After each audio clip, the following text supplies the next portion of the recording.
성경 말씀 창세기 6장 13절에서 14절 함께 보시겠습니다. 하나님이 노아에게 이르시되 모든 혈육 있는 자의 포악함이 땅에 가득하므로 그 끝날이 내 앞에 이르렀으니 내가 그들의 땅과 함께 멸하리라. 너는 고페르나무로 너를 위하여 방주를 만들되 그 안에 칸들을 막고 역청을 그 안팎에 칠하라. 아멘. 하나님은 교회와 주의 종을 세우셔서 우리에게 한 주간 성취될 하나님의 말씀을 전하게 하십니다. 그래서 오늘은 내일 새로운 강단 말씀이 선포되기 전에 한 주간 우리 삶을 인도하신 하나님의 역사를 확인하고 다시 한번 이번 주에 주신 말씀을 붙잡는 시간이 되고자 강단 말씀을 함께 나누겠습니다.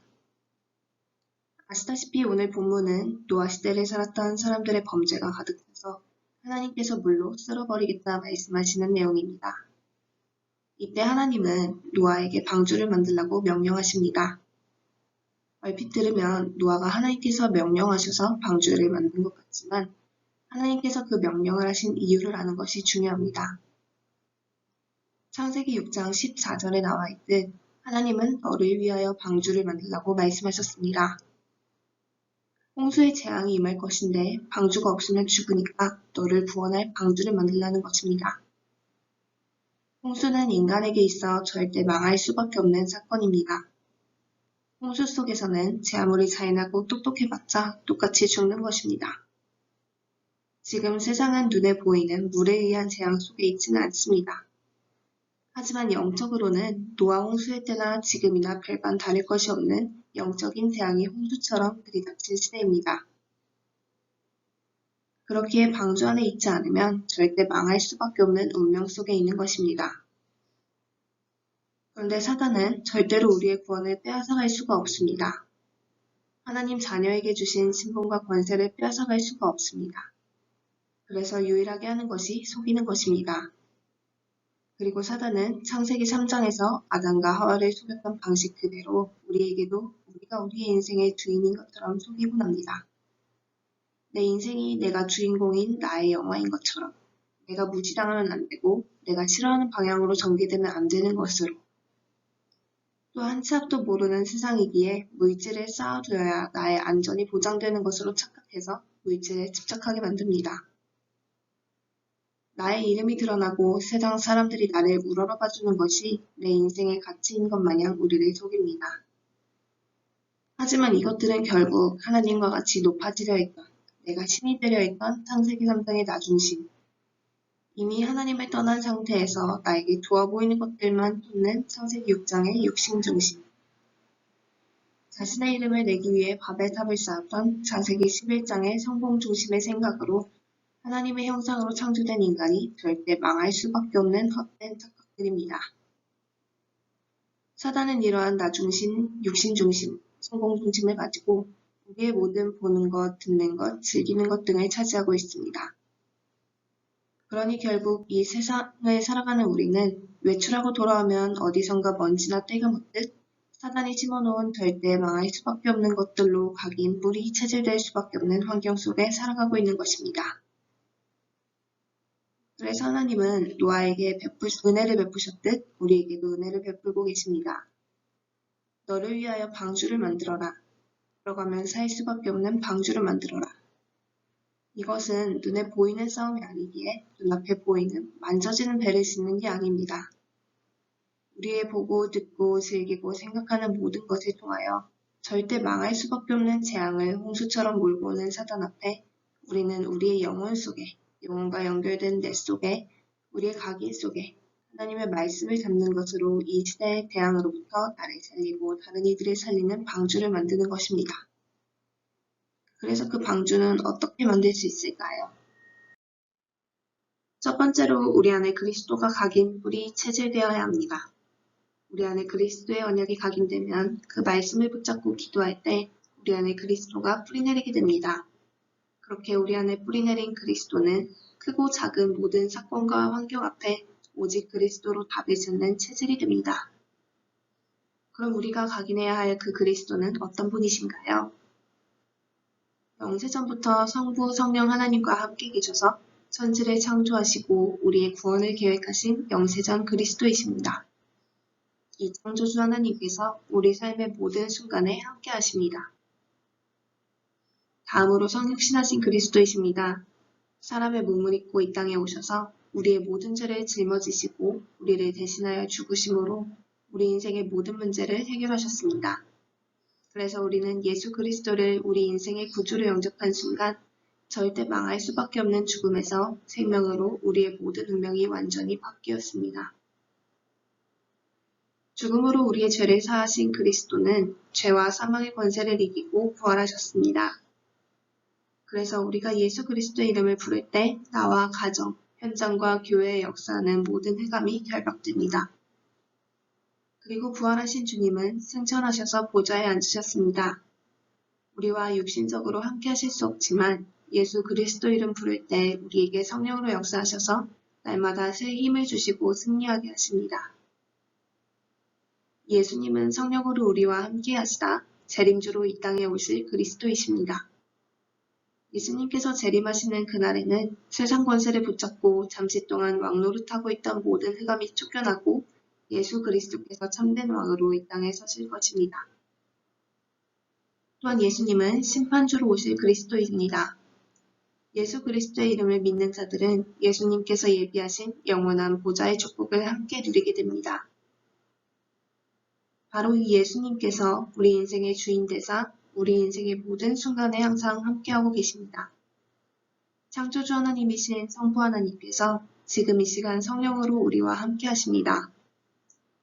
보좌에 앉으신 성자 하나님께서 지금 이 시간 성령으로 우리와 함께 계십니다.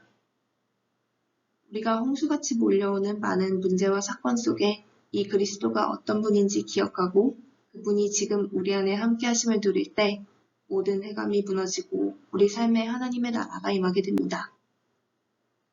사단이 가장 두려워하는 그 이름, 예수 그리스도 이름의 권세를 누리는 것이 절대 무너지지 않을 방주 속으로 그리스도 안으로 들어가는 것입니다. 오늘 하루 이 축복이 깊이 누려지는 최고 행복한 시간 되시기 바랍니다. 내 안에 방주를 만드는 두 번째 방법입니다. 바로 예배 속으로 들어가는 것입니다. 눈에 보이지 않지만 우리가 예배 드릴 때 우리 안에 성령이 역사하시고 우리의 모든 현장에 하나님의 나라가 임합니다. 우리가 예배 드릴 때 우리 안에 잘못 각인되어 있던 사단이 심어놓은 나 중심, 물질 중심, 성공 중심의 생각이 변화되고 오직 그리스도, 오직 하나님 나라, 오직 성령 충만으로 된다는 하나님의 언약이 각인됩니다. 그런데 이렇게 예배를 드리다 보면 때로는 목사님의 설교 말씀을 따라가는 것으로 끝나는 날이 있습니다. 설교 말씀을 귀로 듣고 머리로 이해하고 있는데 이게 뭔가 나에게 담겨서 각인되지 않고 그냥 흘러가 버리는 것입니다. 듣기는 들었는데 오늘 들었던 말씀이 하루 생활하는 동안 하나도 생각나지 않고 생각나지 않으니 나에게 힘이 되지 않는 것입니다. 그래서 우리는 예배를 통해 하나님의 음성을 들어야 합니다. 그냥 흘러가는 대로 설교를 듣는 것과 설교를 듣는 중 하나님께 하나님 오늘 제게 어떤 말씀을 하기 원하시나요? 하고 질문하며 듣는 것에는 엄청난 차이가 있습니다. 우리가 기도응답이라고 할 때 응답은 아이가 엄마 또는 아빠라고 불렀을 때 그래 여기 있다 왜 불렀니? 하고 반응이 오는 겁니다. 우리가 말씀 속에서 하나님의 음성을 듣기 원하여 하나님을 찾을 때 하나님께서 그날 우리에게 필요한 말씀으로 응답하십니다. 내가 질문했을 때 하나님께서 마음에 딱 정리되는 말씀을 주신 날에는 하나님께서 나와 함께 하시는 것이 확인된 기쁨으로 하루 종일 힘이 납니다.